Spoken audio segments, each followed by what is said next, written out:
Hello everybody, my name is Miss Chapman and I am the Assistant Director of Learning for English and Languages. I teach English, both language and literature at GCSE. You probably won't have met me before because I have been spending this year in the Year 10 bubble, but hopefully I will get to teach at least some of you next year. So at Heath Lane Academy, we follow the AQA English Language and English Literature syllabus. They are actually two separate GCSEs, and even though you will end up with two separate grades, we do teach the two subjects together at the same time. This is because most of the skills and the knowledge that we need for English language and literature are transferable across the two. So it just makes sense to teach them together. We teach those within 4 hours per week. And in the summer, at the end of year 11, you'll take a total of 4 exams, 2 of those for English language and 2 for English literature. So in English language, we study for 2 papers at the end. The first paper is Explorations in Creative Reading and Writing. And what that basically means is we are looking at fiction texts. In the exam, you are examined on one particular extract. There are 4 reading questions and 1 writing task. That extract could come from absolutely anywhere, any short story, any novel. We just try and look at as many different examples as we can. Paper 2 is all about writers' viewpoints and perspectives, which means we're looking at non-fiction. So we will look at newspaper articles, websites, we can look at speeches, we can look at letters, diaries, anything that is real. And for that exam, we look at 2 extracts.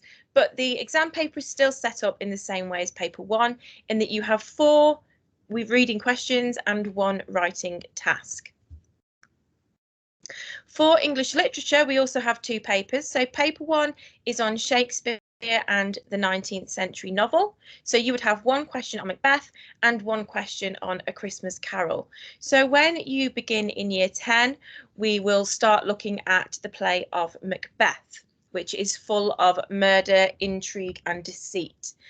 We will then later on in the year look at Charles Dickens' A Christmas Carol. Many of you will be familiar with this story. For paper 2, we look at a modern text and we also look at poetry.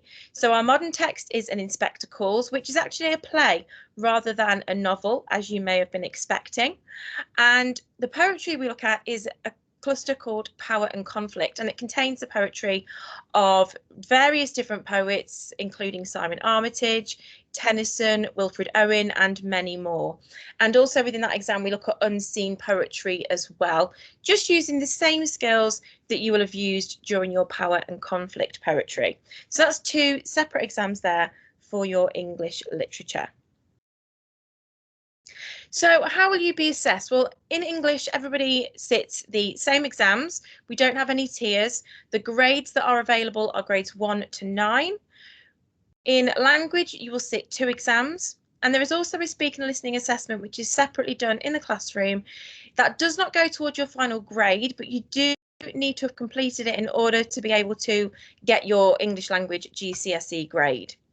In English literature, you will also have 2 exams there as well.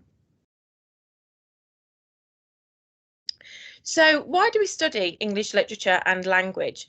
Well, it is one of your core subjects. English is your core subject, so you do need to study English. And we study this for a variety of reasons. It's all about building your imagination, pulling at your curiosity, taking you on adventures, and also learning about life as well. We get to see various different aspects of life. We see different people's points of view. We get to look at different things that go on in different places at different moments in history. So it's never a dull moment. There's always something different for us to be looking at.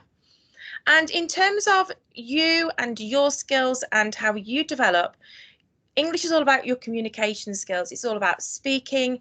It's about getting your point across, being able to listen to other people's points as well as being able to read about different points and write about different points of view, and also to be creative with those communication skills as well.